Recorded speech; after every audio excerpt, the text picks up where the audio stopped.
Good afternoon, everybody. This is Roger Durling, Executive Director of the Santa Barbara International Film Festival. Welcome to Film Talk, and I'm very excited today to be chatting with Danielle Cohen, who actually made a short in 2016 called The Tipping Point, and especially um, wonderful to have her back chatting with us because she was not only a UCSB film studies grad and sociology grad, but also she worked here at the film festival for a few years. And the tipping point, her short examines the issue of the defunding and silencing of science in today's political climate. Welcome, Danielle. So glad to see you again. Thank you. Thank you for having me. It's a pleasure to catch up with everybody again.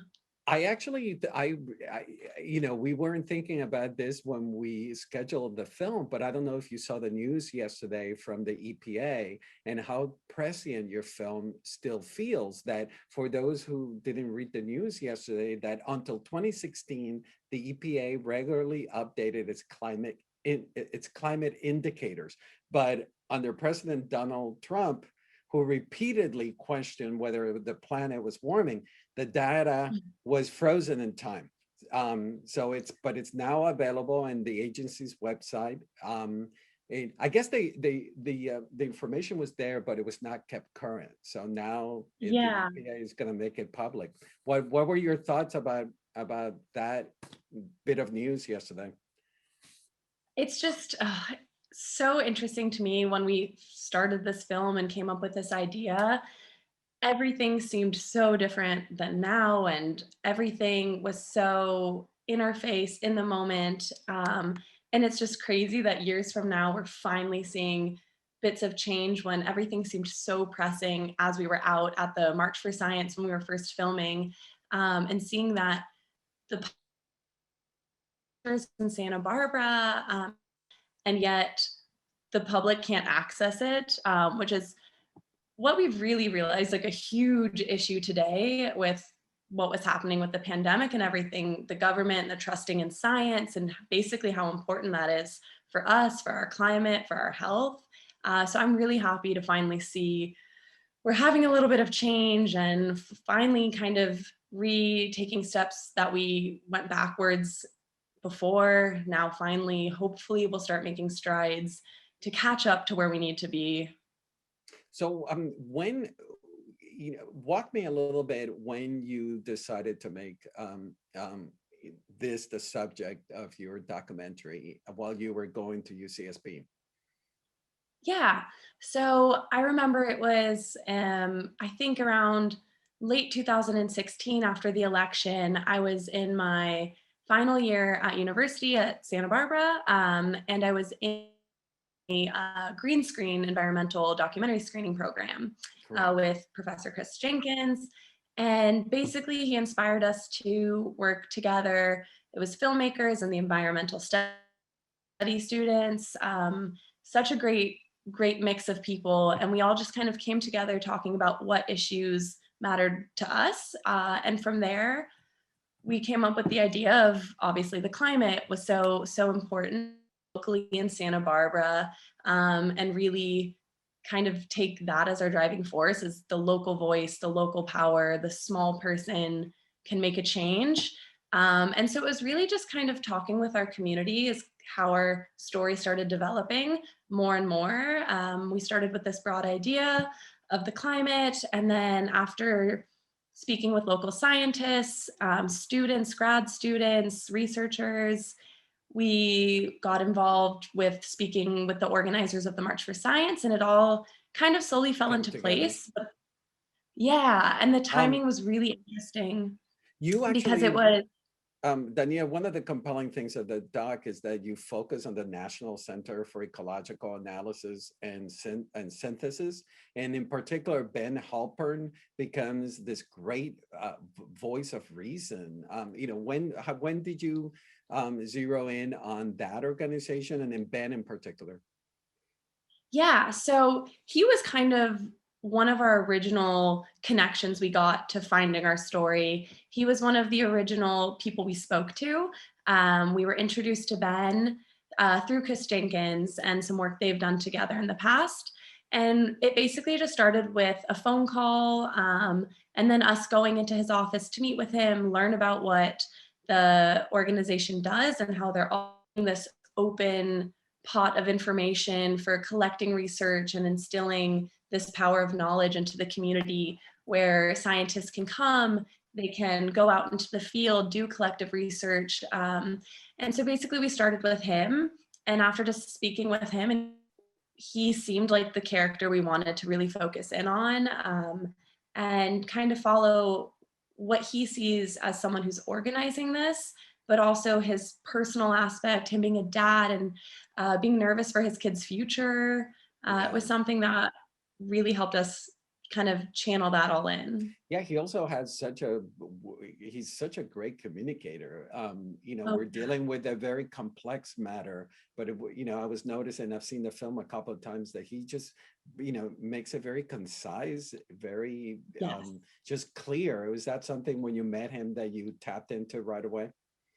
Oh, yeah. When we first initially spoke to him, he had this very serious but soothing way that he spoke about the issue that I liked because he was very concise, straight to the point, and could project the fear that we were all feeling, but in that kind of very calm way where he was really focusing on we have the power with science and to make these steps with the politicians and with our policies and government related to science, how basically we know what ways we can work to do better. And I think his voice, his kind of focus on that was just something that we really saw as our ideal character and how we wanted to follow him. Um, how how long did it take for the film to be put together? I mean, I love the cinematography, I love the editing, and the music as well, which I saw it's four composers. Can you talk about how long the process of putting it together? Yeah, so since we were doing it as part of the green screen program at UCSB, it was on a very limited timeline. We had 8 weeks in total from Wow. start to finish to come up with the premiering at the Pollock Theater in Santa Barbara. And so it was a very, very quick pace. Last day we were screening, we were still in the editing room because that was the day that President Trump had pulled America out of the Paris Climate Accord. And so it was everything, every day was so pertinent to our documentary. So it was one of those things where it was on such a short time, but every day we were noticing huge changes in the news, in the government, in the policies. We're hoping we'd go back to one day and maybe even update and Yeah, that was see kind of actually something a f- along. I that was one of my follow-up questions, was about how is this something that you want to return to? I mean, so much has happened in the past 4 years, and it's such a evolving news and prescient. Yeah. Definitely. It's something that was always on my mind that I always wanted to go back to, and I think it's been really interesting now.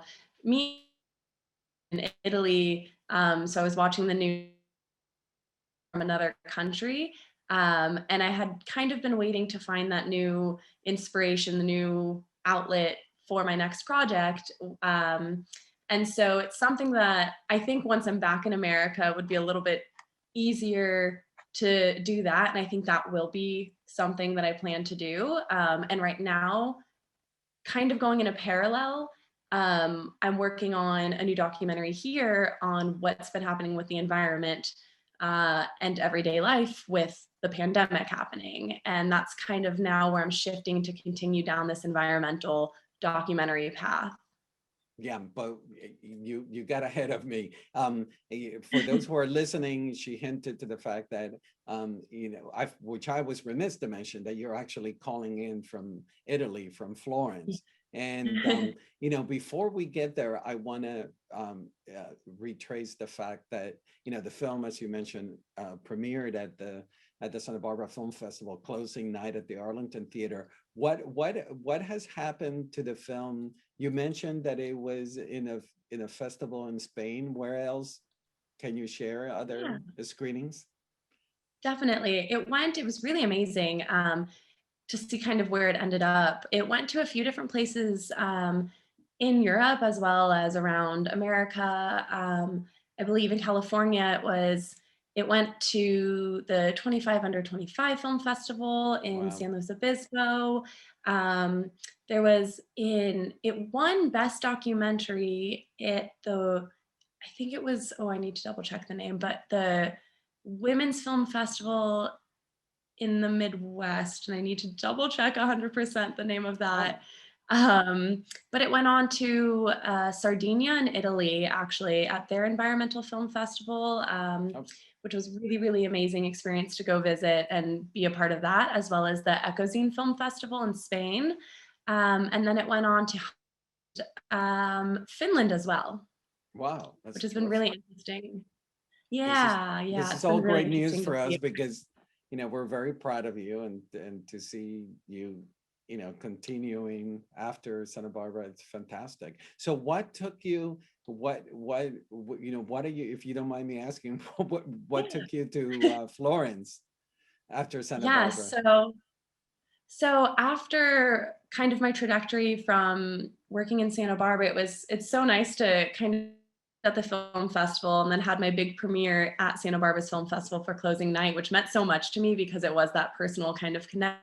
I went to San Diego, which I forgot it also premiered in San Diego or screened in San Diego. So I moved back to San Diego where I was working at the San Diego International Jewish Film Festival and their theater, the David and Dorothea Garfield Theater. So I was in charge of managing their year-round film programming, our short film festival, as well as our main festival, and then the arts and music programs. So after working there for a few years, I was kind of just looking to follow my dream of moving to Italy because I studied here in Florence about 5 years ago. And I just had this itching for my next creative project and I wanted a little change of space. And so I ended up moving out here for a job working in marketing for a tour agency. So that kind of all shifted when the pandemic happened. But it's been really amazing because now I've had a lot more inspiration just being here and more time to focus my creative energy, finding more freelancing video jobs out here, working with restaurants, still working with the tour agency again. So now I'm doing a lot of marketing and journalism, some freelance writing for some local magazines here, and just still trying to make more documentaries and work with some local vineyards and restaurants to do some video marketing, which has been such a wild but amazing experience. That's terrific. Did you say a toy company? Touring industry, Oh, touring, tourism. touring, touring. Yeah. I was so excited. It was like a toy. She's working for a That toy would be great. company. So I mean, make the connection for the listeners about your fascination with the environment and everything that has transpired this past year with the pandemic. Yes. So I've always still been interested in filming. And, the land in Tuscany is just so gorgeous. I really wanted to do something with that. There's just something so special about it. And with everything happening with the pandemic here, it's been really interesting because Italy was one of the countries hit the hardest originally. And our lockdown was really, really different than what was seen in America, where you couldn't go outside, you couldn't go on walks, even just for exercise those first 3 or 4 months of last year. And so I started thinking when I was trapped in my small apartment, how this is affecting the people, the unpopulated streets of the most crowded places in Italy, like Venice, just doing a lot more environmentally. But you also saw the opposite side of the people were really suffering, mental health, obviously economically, just without knowing my story completely, started filming, we were kind of done with the pandemic, with everything then, but quickly learned that was not the case. And it's just been this long evolution here.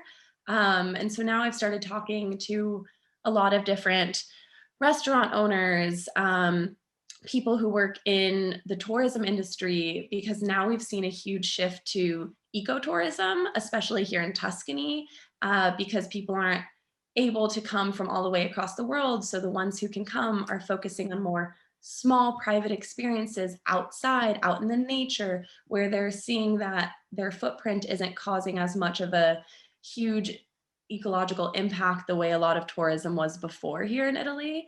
So it's been really interesting to kind of make these connections and see what's happening in Italy. And I still don't have an exact answer because we're still dealing with everything. So it's kind of a slow arch of documenting basically the whole year Italy's been going through, of how Italian life has been affected, how the environment's been affected, what's improved, what's where Italian kind of that shift in tourism with that kind of ecocentric, eco-focused mind of how can we still continue to see and travel without damaging the land more.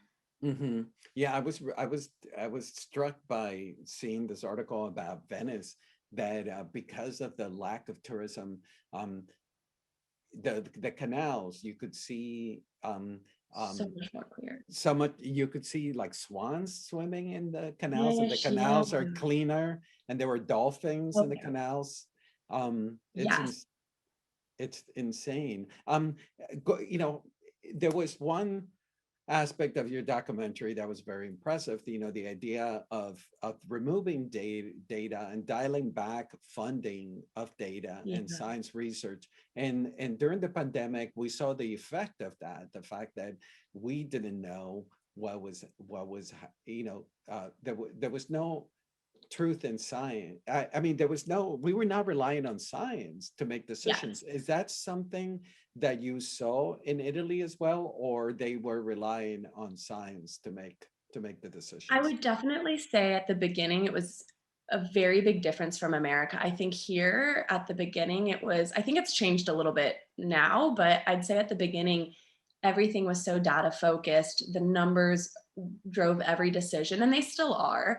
But at the beginning, it was everything the doctor said, everything the scientist said, what the World Health Organization was saying, that's what we were following. And that's why we had one of the strictest lockdowns and why we were able to open up last summer for at least a little bit, not to the whole world, not to the US, but just locally, and within the EU, was because we went from having an insane amount of cases where the hospitals were over flooded with people and it was just inconsumable.